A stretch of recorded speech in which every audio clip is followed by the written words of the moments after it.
charla que tenemos el honor de tener a nuestro hermano Isaac Hawley con el tema de la rama teosófica, un centro espiritual. ¿Sí? Así es que la mayor de las gracias a nuestro hermano y por favor vamos a iniciar, hermanos, sus micrófonos. Muchas gracias. Es tuyo el tiempo, Isaac. Gracias, Conchita.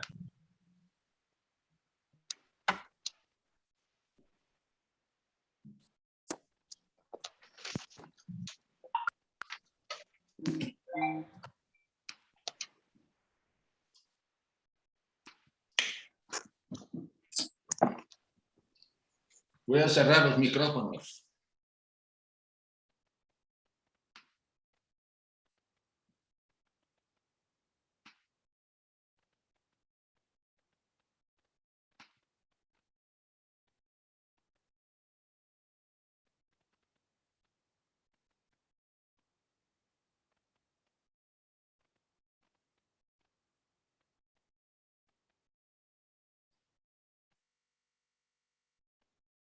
Bien. Pues buenas tardes desde España, desde Bilbao, y buenos días en México, porque todavía están en la mañana. Son como las 11:10, 11:15, una cosa así. Quiero agradecerle a la Logia Aura de la Ciudad de México, que está en su celebración de los 110, creo que aniversario, 120 años, una cosa así. Esta invitación para compartir con todos el tema que aquí ven ustedes, la rama teosófica y un centro espiritual, Conchita, te voy a nombrar coanfitrión para que puedas intervenir en algún caso. Ya puedes abrir tu micrófono.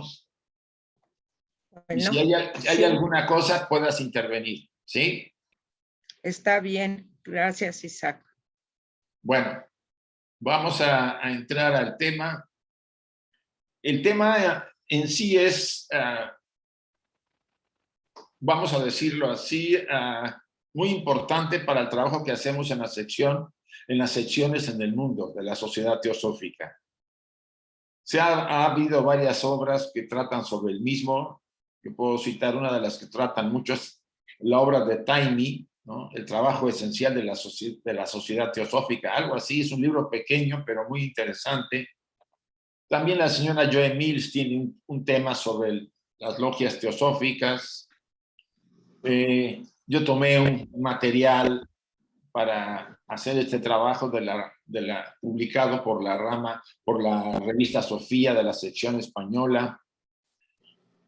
O sea, se ha escrito y hay varios autores que han trabajado sobre el mismo tema, y siempre es interesante recordar, los que somos miembros de alguna de las ramas o logias pertenecientes a la sociedad teosófica, recordar la inspiración, el trabajo y la actividad que llevamos a cabo dentro de estos grupos.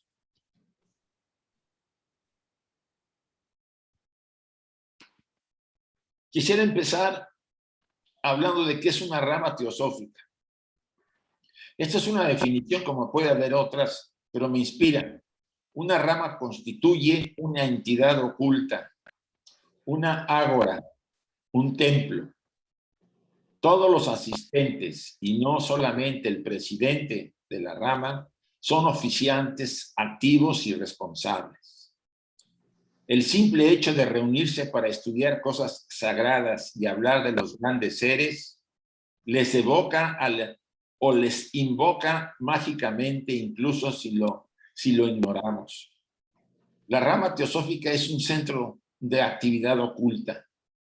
Es ahí donde los miembros de la sociedad, sobre todo dependiendo de la madurez de las almas y el compromiso que tengan, crea centros espirituales, centros importantes de energías que se mueven y que benefician tanto a los asistentes como a aquellos que de alguna manera están cercanos a esos grupos en todos los lugares del mundo donde se encuentran.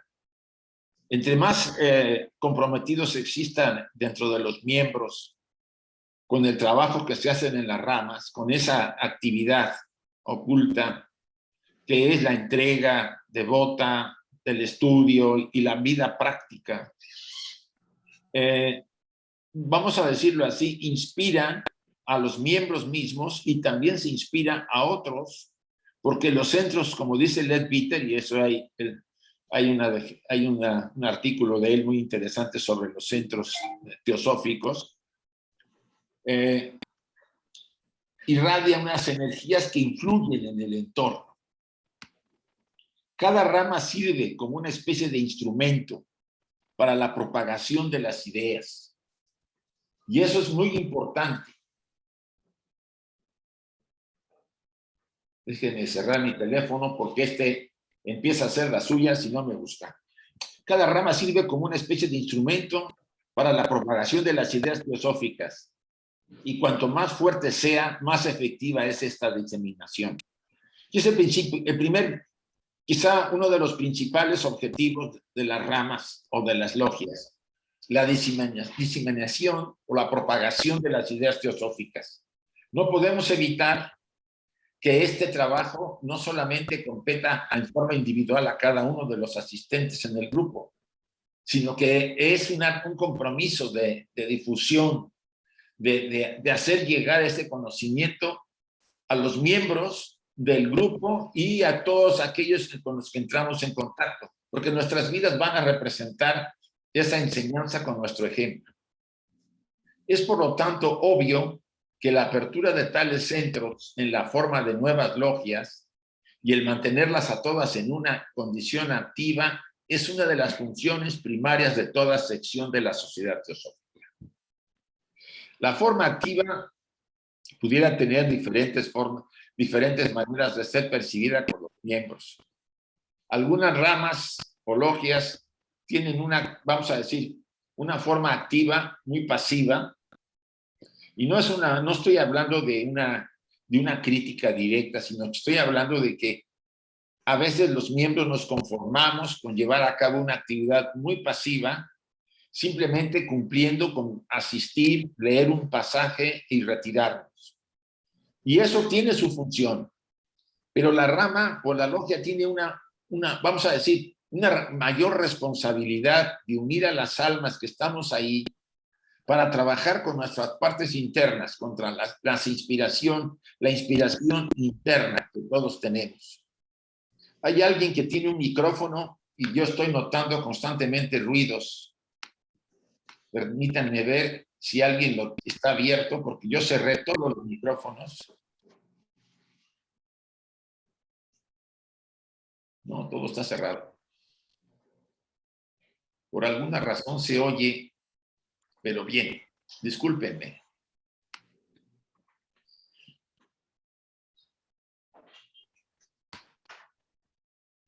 Muchos miembros acuden a una reunión de la rama como si fuera una conferencia o a un espectáculo. Seamos honestos. Vamos a veces a la rama con esa manera de ver las cosas, como si fueran espectadores, tanto pasivos como críticos. Algunos se sientan y desean sentirse libres y sin responsabilidades. El tema de la responsabilidad es un tema complicado.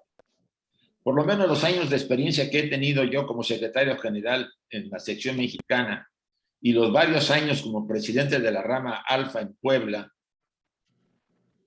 y ahora en las ramas en las que he estado colaborando tanto en Madrid como en Barcelona y aquí en Bilbao, casi es notable ese aspecto de no sentirnos responsables, no queremos asumir ninguna responsabilidad.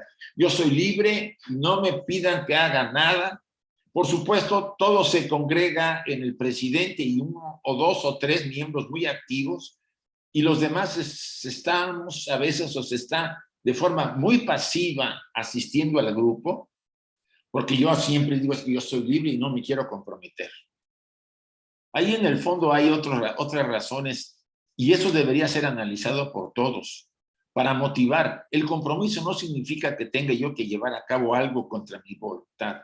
Significa que que el hecho de asistir y poner lo mejor de mí en el estudio, en compartir esos comentarios profundos o superficiales, eso no importa, pero con ese espíritu de desarrollo y de crecimiento es muy importante. Dejarlo todo en los hombros del presidente del grupo, de la rama, o de algún otro que asista, un tesorero o la secretaria o alguien que está muy asiduo llegando al lugar, limpiándolo, siendo activo, eso a la larga disminuye mucho la inspiración que puede hacernos sentir el grupo. En realidad, un centro oculto, que es la logia, la rama, inspira a todos y nos hace volcar nuestras energías espirituales en ese trabajo cuando estamos comprometidos más que con alguien, con nosotros mismos y por supuesto con el estudio y el ideal teosófico. Otros quieren ser o estar dependientes de un presidente, considerando más o menos como un gurú o un instructor. O sea, o me siento libre y no quiero responsabilidades, o me comprometo con algo, o sea, o me siento muy dependiente de alguien y lo considero algo especial, lo levanto, incluso lo pongo en un lugar especial, ¿no? Aunque cuando cometa un error se me va a caer y yo me voy de la rama porque me decepcionó. Ese no es el tema. ¿Cuántas veces escuché a personas que se retiraban de la sociedad porque fulano era de una manera, sutano de una manera? ¿Por lo que estamos ¿por qué profesamos el ideal teosófico? ¿Por las personas o por el ideal?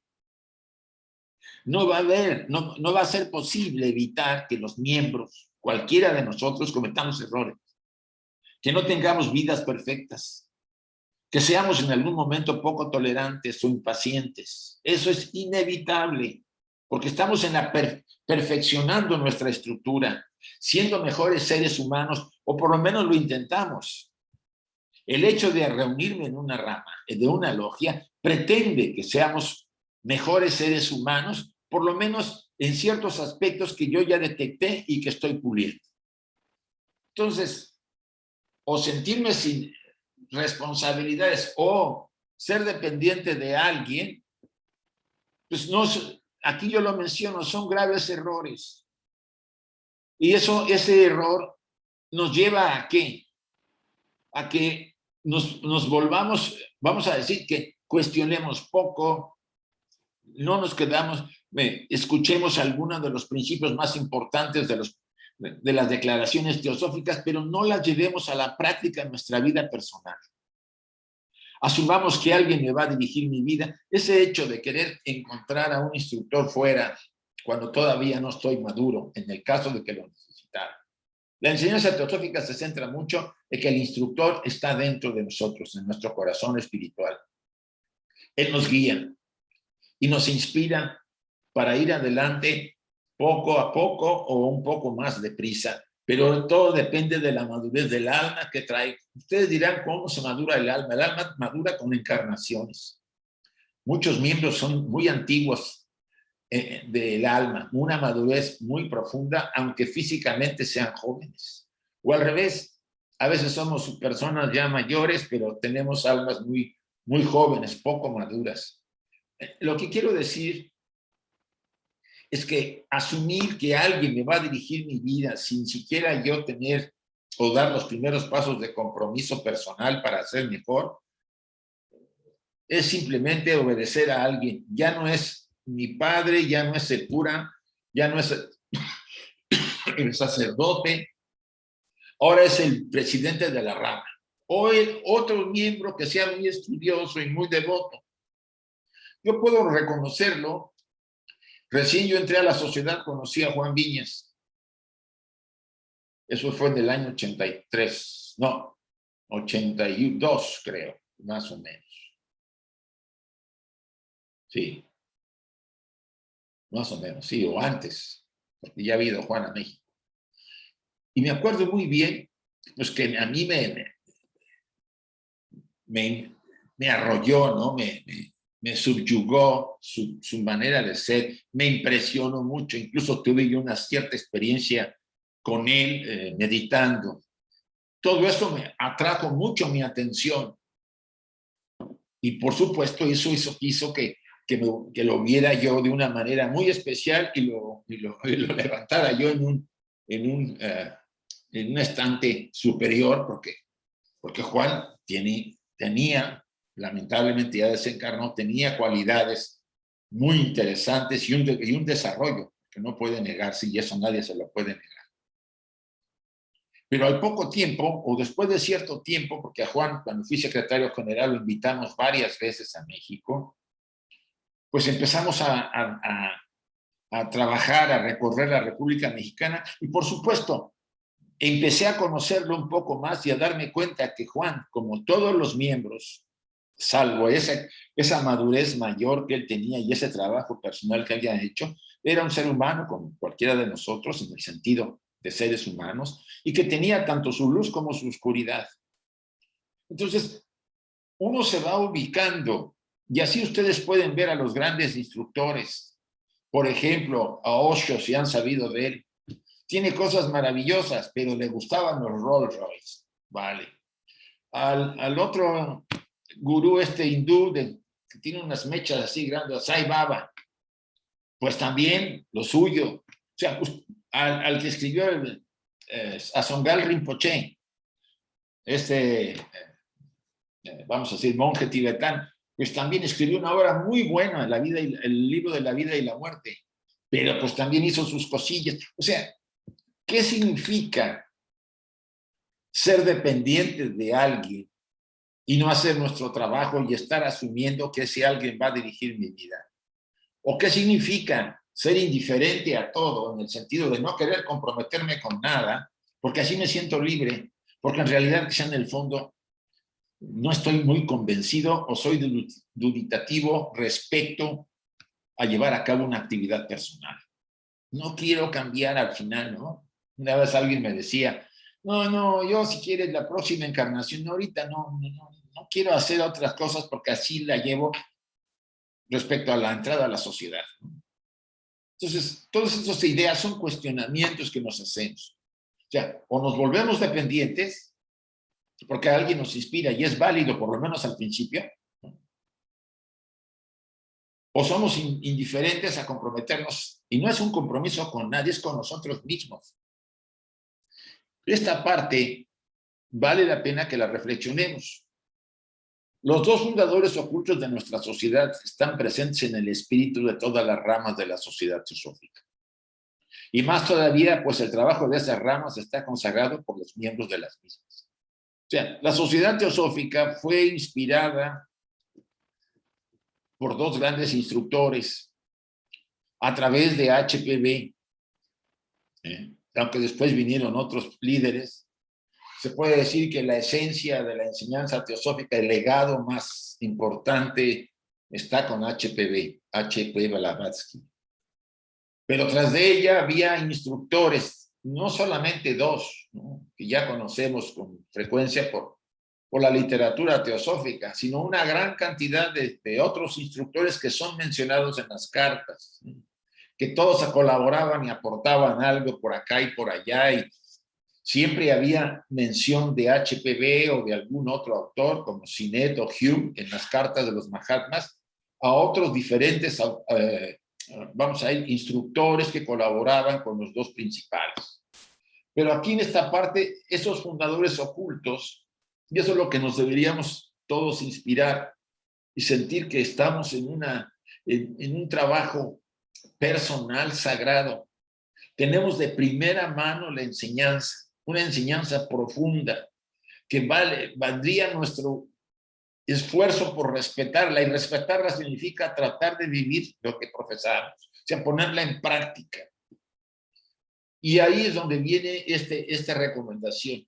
Ir a una rama, una logia donde se centra toda esa energía y ese espíritu, no solamente del fundador principal o de los fundadores, sino de los fundadores ocultos y de toda la gran cantidad de seres que están tras de ellos, nos debería mover a comprometernos más.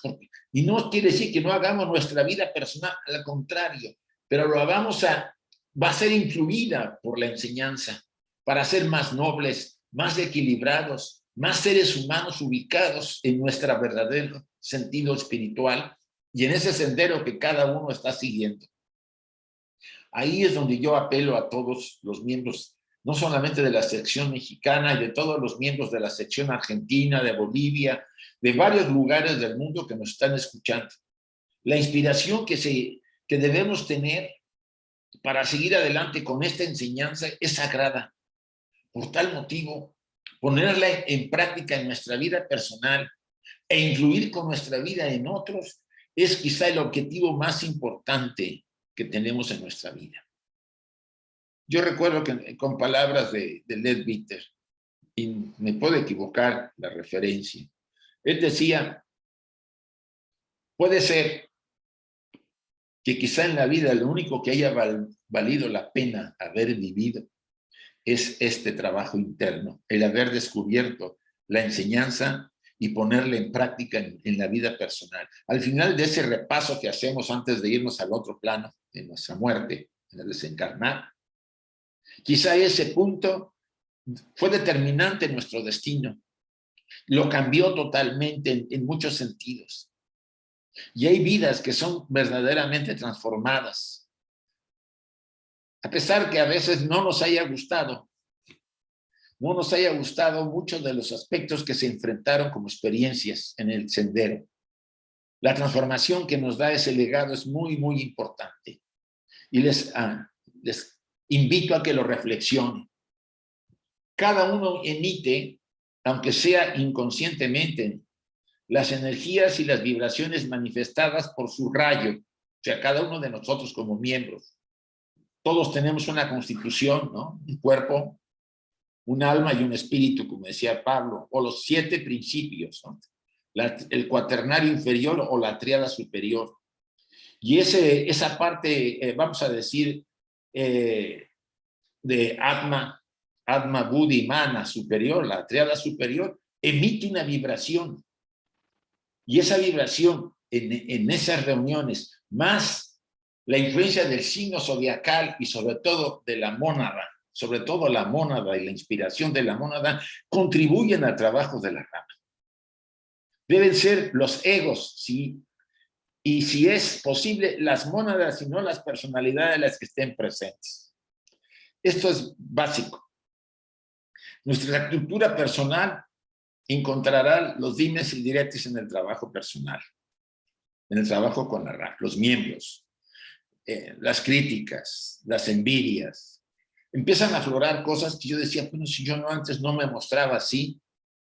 Muchas veces, yo recuerdo cuando estuve al principio dando conferencias hace más de casi 40 años, que me invitaban a los clubs estos de los leones o a estos centros de reunión de la gente que tiene más bien un espíritu social, un espíritu de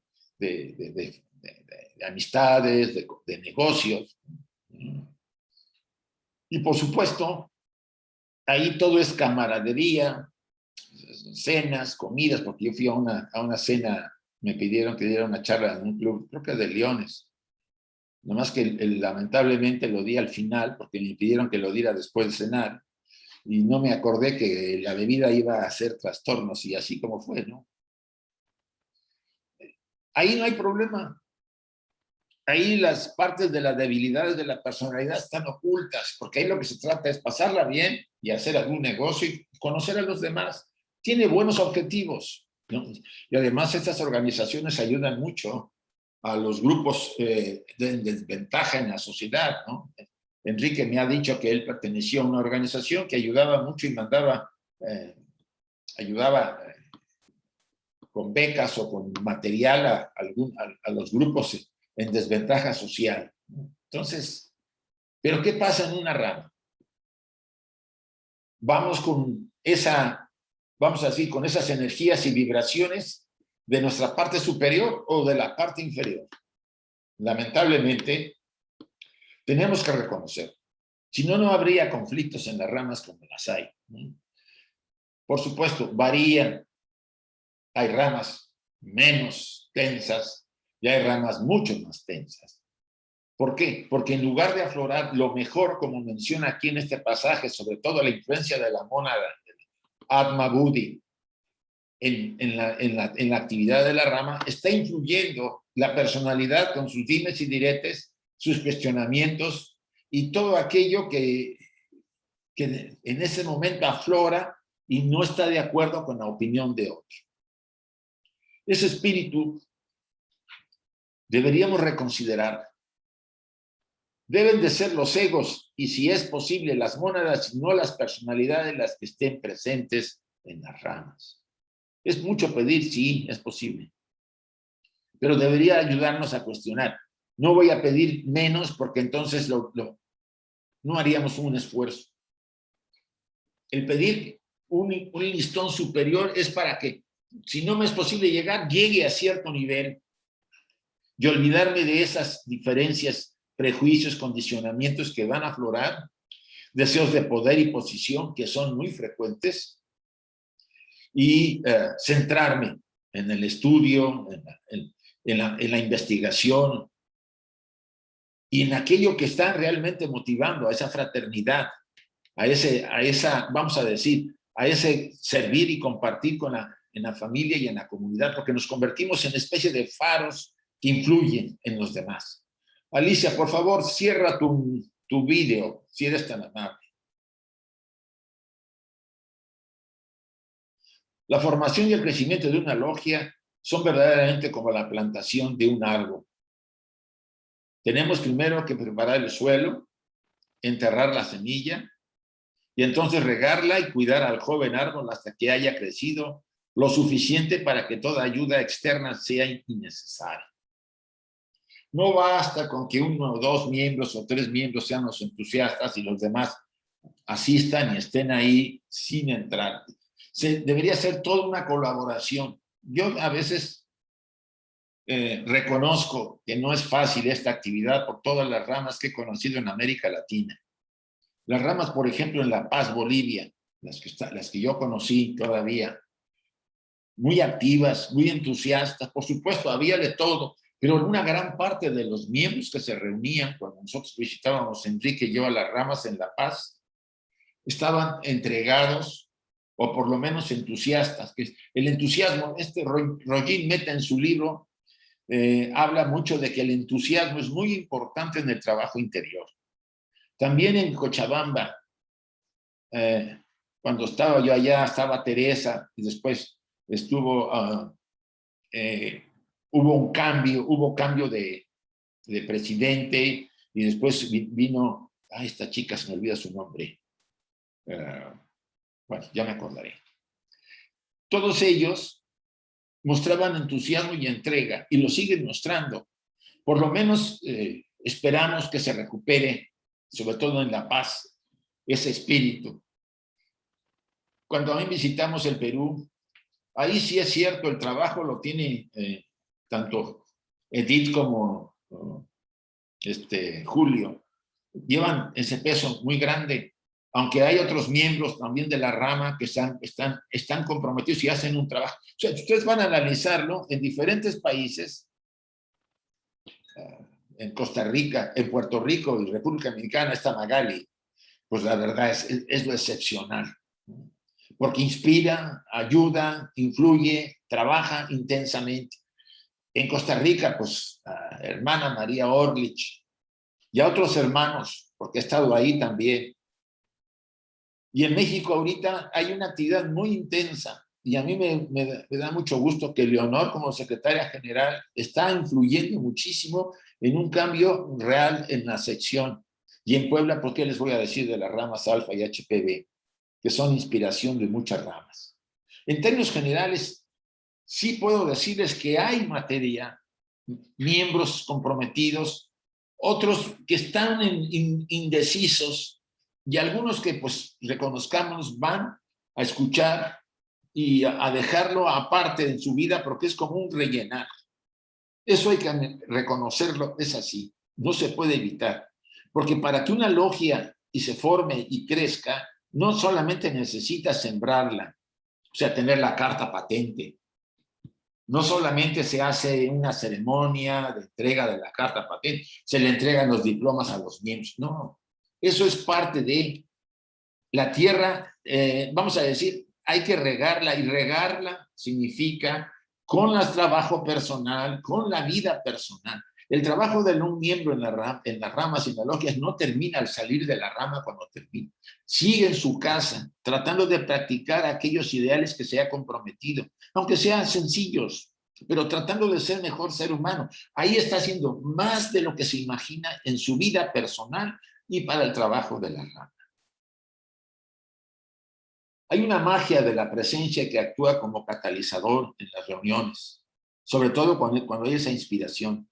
También hay un todo templo en un intercambio de energías, una transmutación de fuerzas, una acumulación de las energías emitidas por todos los miembros, conscientes o inconscientemente, por cada uno, que va a irradiarse los días siguientes como una bendición sobre todo el entorno. Esto lo hace muy patente Leadbeater en uno de sus artículos sobre el trabajo oculto de las ramas. Esa energía que nosotros, vamos a decir, inducimos, preparamos, no solamente se queda ahí. Acuérdense que se genera un egregor, una energía espiritual, ¿sí? Entre más elevada sea la inspiración y el trabajo personal de cada miembro, más poderoso es, más se mantiene e influye en el entorno del lugar en que nos encontramos. Ustedes se podían preguntar, ¿qué labor tenemos ahorita en este momento en el mundo con lo que está pasando?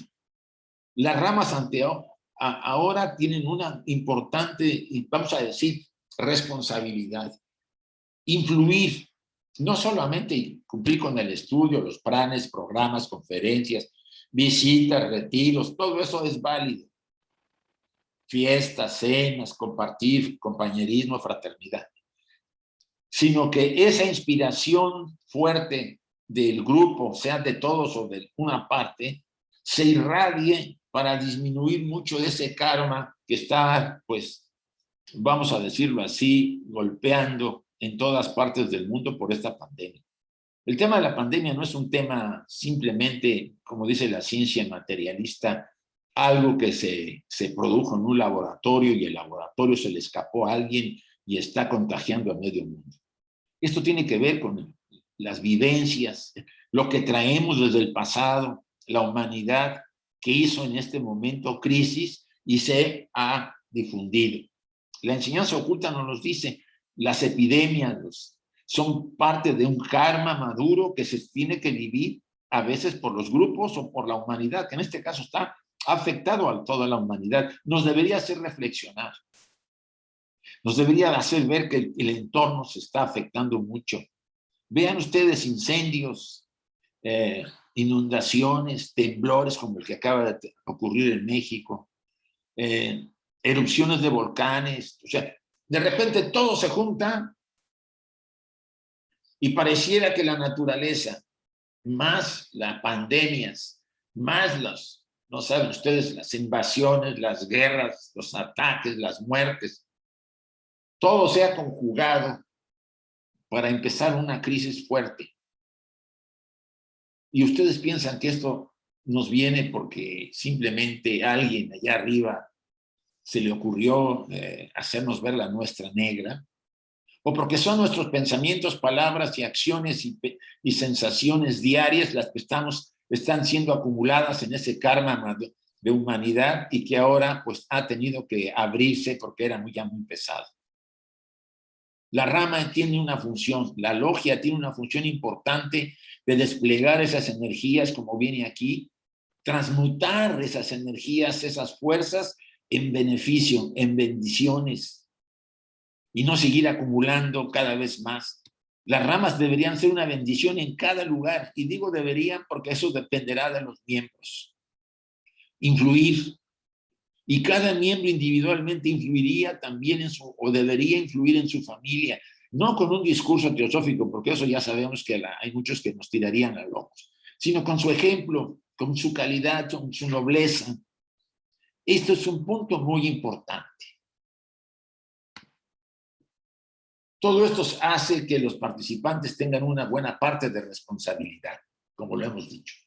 No se es libre ante la verdad, ante la justicia, ante la manifestación de la vida. La vida no es neutra. No hay espectadores ni hay auditorio. Hay seres comprometidos, conscientes voluntariamente o no. Ustedes saben lo que dice Dante en la Divina Comedia, de los que no se comprometen en la vida para no tener problemas.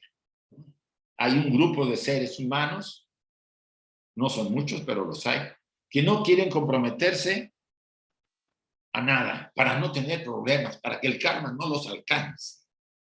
Dice Dante en la Divina Comedia que esos no pueden estar ni en el cielo ni en el infierno. ¿Por qué?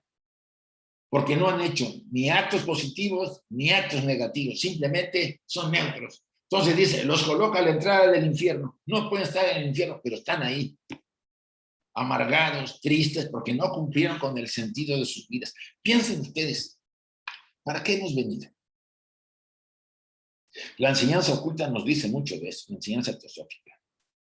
Nos da pautas para saber, ¿no? La principal quizá es, como dice la proposición fundamental en la doctrina secreta, para expandir nuestra conciencia, para darnos cuenta que somos esos dioses encadenados en cárceles de carne y ir trabajando para salir de esa prisión. Es lo que somos, ustedes y yo. Pónganle el nombre que quieran. Las religiones le pueden llamar como quieran, porque algunas no quieren que nos liberemos. Nos quieren seguir teniendo controlados. La enseñanza oculta nos libera, nos hace ser nosotros verdaderamente por primera vez en nuestra vida. Ese proyecto que traemos desde que nacemos, que desde el otro lado viene con el alma ya preparado, se puede llevar a cabo si nos damos cuenta de que venimos a liberarnos, a ser verdaderamente seres humanos y no un proyecto fracasado. Y ese sentido de la vida que antes, aunque no lo sepamos, pero si llevamos a cabo un trabajo sincero y firme, nos daremos cuenta al final que hemos cumplido con nuestro destino, como decía Ramakrishna, el hombre que no sabe a qué ha venido ha vivido en vano. Vivir en vano significa acomodarse, ser indiferente, no comprometerse. Cumple más un villano, un malvado, que uno que está ahí sin meterse en problemas. Y las ramas no están para eso. Las ramas están para comprometernos, como dice aquí en la parte. Ni hay espectadores, ni hay auditorio. Hay seres comprometidos conscientemente, voluntariamente, no. Porque a veces no nos comprometemos y la vida nos compromete. Esta es una de las cosas importantes. No es el presidente, que no es más que un director de orquesta, el que compromete nuestra libertad en el sentido que sea, sino la búsqueda y la manifestación de la verdad que necesita y exige una disciplina, una movilización de las fuerzas, ocultas, escondidas y profundas en cada uno. Repito el pasaje. No es el presidente, que no es más que un director de orquesta, el presidente de las ramas en las que estamos, el que compromete nuestra o vuestra libertad en el sentido que sea. Él no compromete a nada, ni la rama nos compromete. Somos nosotros los que nos comprometemos con nosotros mismos, sino la búsqueda y la manifestación de la verdad. Ese es el compromiso más importante, que necesita y exige una disciplina. Pues tenemos que disciplinar, no podemos hacer otro. Algunos nos rebelamos mucho. Pues a pesar de eso, hay cierta disciplina que tener que llevar a cabo, porque si no, no podríamos ubicar y centrar esas energías. Una movilización de las fuerzas ocultas, escondidas y profundas en cada uno de nosotros. El presidente de la rama no es un instructor infalible u omnisciente, por favor. Cualquier ser, incluso alguien menos avanzado que nosotros, puede ser también nuestro instructor, aunque no nos enseñe más que la paciencia, la tolerancia y la compasión, por ejemplo. O sea, endiosar a un ser porque es presidente de la rama o porque es secretario nacional o internacional, un presidente mundial, es poco conocimiento de la enseñanza oculta. Ellos son instrumentos temporales como nosotros, para la difusión del conocimiento oculto de la teosofía. Son pasajeros porque nosotros también pasaremos, aportaremos nuestra parte. Por tal motivo, antropoformizar la enseñanza, los ideales en alguien, lo único que nos cae son decepciones, porque tarde o temprano todos exhibimos nuestro lado oscuro y eso puede ayudar a muchos a tener el pretexto para abandonar la enseñanza, la gran oportunidad que les dio la vida. ¿Ustedes creen que nosotros hemos encontrado la enseñanza teosófica porque sí? ¿Porque le caímos bien ahí a una jerarquía? ¿Porque nuestra mamá era buena? ¿Porque dio mucho dinero para que nos dieran la bendición? ¿O porque una chiripada nos llevó a conocer la enseñanza teosófica? Piensen, analicen. Ninguno de nosotros estamos en esta escuela, en esta enseñanza, en esta tradición oculta, porque se nos haya ocurrido por suerte, porque se tiraron las fichas y me tocó encontrar a la sociedad. Esto es tan serio y tan profundo como el misterio del alma que tenemos cada uno de nosotros. Nos hemos acercado, quizá después de varias vidas, a la fuente, al camino nuevamente que tomamos hace 2 o 3 días y que lo abandonamos por las circunstancias que ustedes quieran. Y la vida nos da otra propuesta, otra oportunidad, porque hemos aportado lo necesario para ello. El gran instructor es la vida, recuérdenlo, es el gran instructor. Ella nos muestra, nos reclama, nos pone a prueba, nos pone los obstáculos y finalmente nos premia o nos castiga. Todo depende de cómo querramos verla. La rama es un motivo, un medio para la vida. La rama viene a ser el medio en que la vida nos instruye. El presidente es un animador, un educador y sobre todo un servidor. Y en el sentido etimológico de la palabra, un hierofante. Es decir, el que revela, evoca, muestra lo que es sagrado. ¿Sí? A pesar de que sea solamente la paciencia, la tolerancia, el equilibrio. O sea, todo dependerá de nosotros, de recurrir a esa voz interior, a nuestro ser interior y estar con él. Creo que lo decía Paul Brunton. Decía que el gran instructor está en nuestro corazón. Y si nosotros, por razones de evolución, necesitamos a un instructor externo, ese instructor interno se reflejará en el instructor externo. Paul Brunton, recuerden que escribió más en la India misteriosa, algo así. Ahí viene ese comentario de él, después de conocer a Ramana Maharishi. Pero es que el resto de los miembros también lo son. Comprendida así la participación en una rama, es un honor, una ocasión extraordinaria para practicar el religare, el reunirnos nuevamente con nuestro espíritu, con uno mismo, con los demás, con el mundo de los maestros. La rama es la gran oportunidad. Insisto mucho, el grupo, ahora con este tema del Zoom y las actividades que estamos teniendo, que son gran cantidad, porque hay muchas conferencias por todos lados, ¿no? Y no solamente de la Sociedad Teosófica, sino de otras organizaciones de corte espiritual. Analícenlo. Estoy de acuerdo que el Zoom tiene vamos a decir, una gran influencia, nos conecta. Ahorita estamos conectados cerca de, déjame ver acá, 62. Otras veces son más de 100 o 200. No podríamos llegar a todos ellos en una reunión de rama. Y es válido hacerlo así, pero también es válido que nos acerquemos y que compartamos físicamente nuestros anhelos profundos cuando llegue el momento y sea posible. Por eso yo vuelvo a repetir esta parte. Por eso es que el resto, comprendida así la participación en una rama, nuestra participación, nuestra asistencia, es un honor ser miembros. Una ocasión extraordinaria para practicar el religar con uno mismo, el volver a unir la parte personal con la parte espiritual, el cuaternario inferior con la tríada divina. con los demás, también con nuestros hermanos y con los instructores que inspiraron a esta sociedad. Es la gran oportunidad.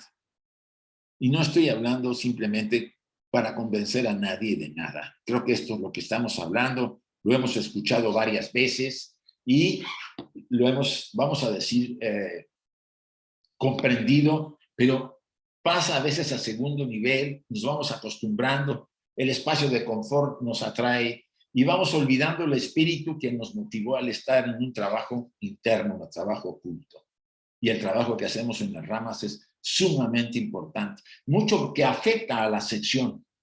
A tal grado la afecta que de alguna manera el espíritu de la sección, sea la que fuere, depende del trabajo de cada una de las ramas. Las células están actuando para que vamos a decir, la parte del cuerpo, de ese gran cuerpo espiritual, teosófico espiritual, funcione bien.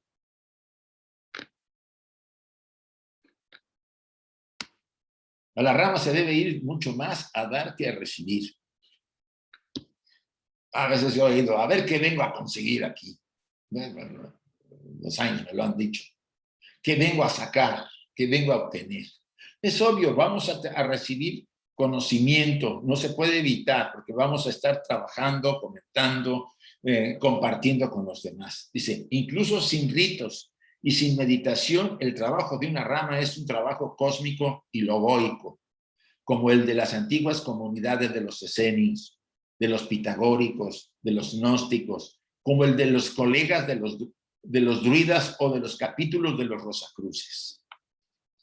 O sea, sin que tengamos que a veces hacer ritos, ni sin meditación, el trabajo de una rama es cósmico, logoico, importantísimo. Ojalá lo analizaran a fondo y tomaran medidas para que retomáramos ese espíritu tan necesario en este momento.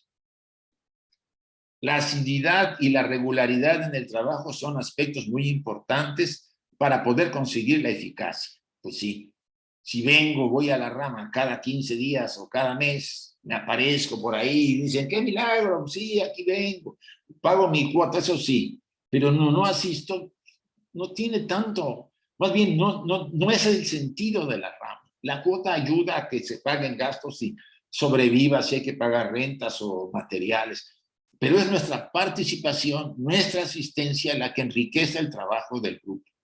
Ir a la rama sin efectuar en ella esta obra de amor, de fraternidad total, esta emisión de las fuerzas ocultas de nuestra individualidad monádica, es perder el tiempo, es confundir el conocimiento con la sabiduría. Sí hay conocimiento, no vamos a negarlo, pero deberíamos abocarnos más por la sabiduría. Y la sabiduría se comparte cuando profundamente estudiamos y practicamos en casa y volvemos a la rama y compartimos con ellos nuestras experiencias personales después de echar a andar X cualidad en nuestra vida. ¿Cómo la interpretamos? ¿Cómo la sentimos cuando los demás, cuando yo la expuse y los demás la sintieron que yo la tenía?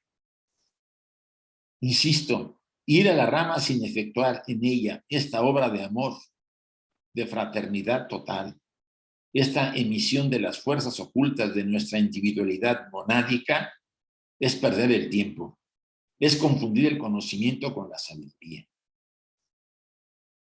La verdadera libertad no es un estado negativo de no participación, de insolidaridad. La verdadera libertad es todo lo contrario, es un acto positivo de compromiso, hasta el grado que querramos, no es obligatorio un grado, cada uno va a su paso, a su ritmo. Es la afirmación, la expresión de nuestro ser interno monádico revelado por nuestra movilización profunda y llevado por la sinfonía emitida por la orquesta en su conjunto, en la que la nota monádica no se ha perdido, sino que por el contrario está amplificada, magnificada y hecha a repercutir. ¿Cómo? Tratando de vivir lo que profesamos. Ese es uno de los requisitos más importantes de todo estudiante serio. Vivir lo que profesamos. llevarlo a la práctica, intentarlo hasta donde podamos, intentarlo. Si hablamos de la fraternidad, aunque las personas no nos simpaticen porque tengan esto o aquel defecto o fallo, tratar de acercarnos más que viendo ese defecto o fallo, sino al espíritu de la eternidad que está en él o en ella. Muchas discusiones, yo recuerdo que pasé durante la Secretaría General, conflictos muy fuertes con algunos miembros de la sociedad de México. Y he estado en otros sin participar, porque solamente de visitante, en otros grupos o secciones. Y en realidad, casi en muchos de estos casos, puedo decirles que más bien actuaba la personalidad que el espíritu elevado de este legado teosófico. Se nos olvida, queremos imponer nuestra versión, queremos, vamos a decir, criticar, porque fulano, sutano o mengano actúan de una manera y no como yo la estoy como no como el modelo que yo tengo debería ser, sin darnos cuenta que la caridad, la compasión se debe echar a andar. No es fácil, requerimos, no es fácil. Los centros teosóficos, las ramas teosóficas, las logias, vamos a ir a exponer nuestra estructura personal para que sea pulida y poder religarnos con lo espiritual.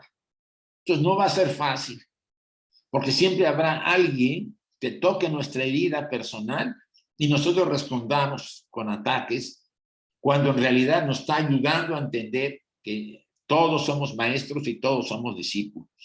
Eso deberíamos analizar.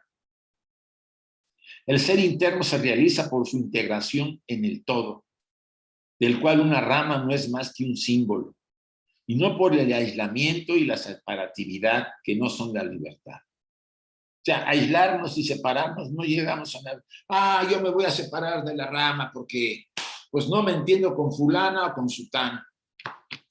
Y me voy de vacaciones, me voy a un sabático. Está bien, nadie niega que a veces es bueno retirarse un poco, pero que no sea lo personal. Sí, analícenlo bien. Es un pretexto para abandonar un camino muy importante. Yo tengo ejemplos de hermanos que fácilmente abandonan cuando la vida se le costó, o sea, al alma de esta chica o de este chico le costó muchísimo volverla a llevar a ese lugar, a ese grupo. Hay anécdotas que yo escuché muchas veces hace años, cuando estaba en México, de personas que buscaban a la sociedad, llevaban años y pasaban frente al local donde estaba, como decía, la sociedad teosófica, y no lo veían. No lo veían. Y les costó mucho encontrar. Y somos tan superficiales para abandonarlo porque fulano no me saludó como a mí me gusta que me salude, o etcétera, etcétera. Madurez es importante, es una palabra muy profunda que debería ayudarnos a saber valorar aquello en la que estamos trabajando para ser mejores seres humanos. Y va a haber pruebas y nos van a cuestionar y va a ser difícil, pero podemos salir adelante porque son parte del desarrollo que tenemos que enfrentar. La libertad no es la fantasía ni la obediencia a nuestros impulsos del momento. ¿Sí? La libertad es la integración, el equilibrio, la armonía interior. El ser interno se realiza por su integración en el todo, del cual una rama no es más que un símbolo, y no por el aislamiento y la separatividad que no son la libertad. Aquí lo estoy repitiendo, perdón. Pero me interesa, qué bueno que lo repito. El ser interno se realiza por su integración en el todo, del cual una rama no es más que un símbolo, y no por el aislamiento y la separatividad que no son la libertad.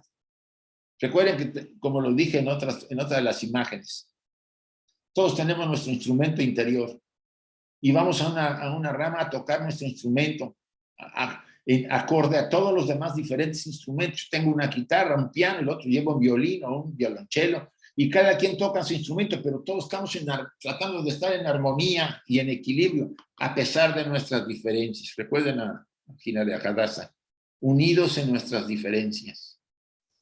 Es un hecho que ahora más que nunca necesitamos retomar ese espíritu de trabajo interno y mostrarlo en el trabajo de las ramas para después ahí alimentarnos con nuestras energías y compartirnos en nuestras familias, con nuestros amigos y en el mundo. Se trata de adherirse al mundo y de no adherirse a nada más que a uno mismo. Pues esto es aislar y empobrecer una personalidad que debe iluminar. En una rama no nos encontraremos más que no encontraremos más que ayuda en este esfuerzo acerca de nosotros mismos, de romper nuestras limitaciones, nuestras susceptibilidades y nuestro amor propio. Que eso es lo que a veces aflora. En la rama aprendemos a amar a nuestros vecinos a pesar de sus defectos, a sernos amables a pesar de nuestros propios defectos. Tratamos de superarnos nosotros y comprender a los demás y ser pacientes y tolerantes. Pero el trabajo real de la sociedad, la difusión de las ideas teosóficas y la irradiación de la influencia de la clase más elevada en el mundo es hecha principalmente a través de las logias. No hay otra. Las logias son los centros. Por lo tanto, del trabajo eficiente de las logias en cualquier sección nacional depende la vitalidad de la sección y la influencia de la sociedad en el país. Leonor tiene un gran interés en que esta sección se eleve, no solamente en la calidad, en la cantidad de miembros, sino en la calidad y la difusión de la enseñanza. Me refiero a la sección mexicana, pero aquí están asistiendo de varias otras secciones y representaciones. Todos estamos comprometidos no solo con la sección en la que estamos y la logia, sino con la enseñanza. Olvídense de las personalidades. Es la enseñanza. Y la personalidad que hay ahí y hace cosas raras, olvídense.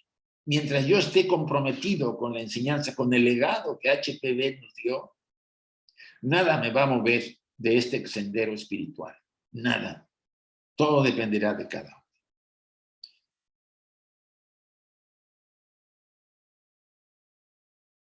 Ya estas últimas imágenes, la clase de trabajo que estamos haciendo en el mundo requiere atención, inteligencia y adaptación constante de los medios a los fines. Cualquier método que tienda a hacer uso de esas cualidades superfluas está destinado a fracasar a la larga. El método conveniente de hacer una logia un centro fuerte que llene adecuadamente los propósitos de la sociedad teosófica es comprender completamente cuáles son los principios generales para el funcionamiento saludable y vital, y luego aplicarlos con inteligencia y determinación a las condiciones particulares en las cuales la logia tiene que trabajar. No, tenemos que saber adaptarlo. Las logias deben adaptarse en diferentes lugares. Hagamos esta pregunta. ¿Van sus pensamientos siempre en forma natural hacia los problemas más profundos de la vida, con relación a sí mismos o al mundo exterior? ¿O están tan completamente absortos en sus asuntos mundanos que no tienen tiempo para pensar en esas cosas, excepto quizás cuando van a las reuniones de la logia y tienen que pensar a la fuerza sobre esas importantes preguntas momentáneamente? ¿Cómo contestaríamos? No significa que todo el tiempo estamos pensando en los problemas profundos de la vida. Y no le dediquemos a nuestros problemas personales en casa y en el trabajo su tiempo. Pero sí un espacio para poder reflexionar, sobre todo en este momento que el mundo está pasando por una etapa crítica. No podemos negar, ya no se puede ocultar. Olvídense de los años 60 y 70 y 80 que fueron hasta cierto punto con sus cosas, pero con diferentes experiencias. Estamos entrando a un periodo complejo. Se va a superar lo de la pandemia, ténganlo por seguro. Y va a venir una etapa de paz, más de calma, más equilibrio, pero no vamos a poder evitar que siga esa crisis mientras en el mundo nosotros nos desprendamos de ese espíritu fraternal y profundo espíritu que nos mueve espiritualmente para ser mejores seres humanos y trabajar en las ramas en las que pertenecemos, para que esa difusión de esas energías y de difusión de la enseñanza sean una realidad. Nos espera mucho trabajo en este periodo que estamos iniciando. después de que del paso de esta experiencia de la pandemia. Mucho. Y ojalá ustedes y yo seamos capaces de comprender las claves, las señales que vamos a ver para seguir adelante dentro de los recursos de cada quien y con la capacidad, pero sobre todo viviendo lo que profesamos, manteniéndonos firmes, leales a los ideales que profesamos y cuidando este legado que es tan importante. Muchas gracias.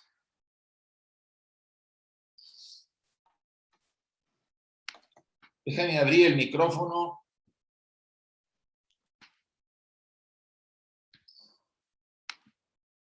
Abierto está.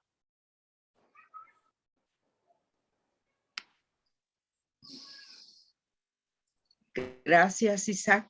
Muchas gracias. Reconozco el compartir tu enseñanza, pero más que nada la inspiración que causan tus palabras. Y sí, qué bueno que nos has repasado la gran importancia que tiene una reunión de logia, una logia, no en el sentido de espacio material, sino en el sentido de que nosotros no lo captamos porque nuestros órganos sensoriales no están capacitados para ello, pero que somos un efluvio de energías. Y dependiendo del compromiso de los integrantes de la logia, es lo que se va a irradiar en donde se esté reuniendo esa logia, esos miembros. Muchas gracias. Gracias a los hermanos presentes y si tú lo permites, dar un tiempo para comentarios o preguntas. Sí, sí, yo lo abro para que ustedes me digan. Voy a dejar de compartir. Gracias. Vale.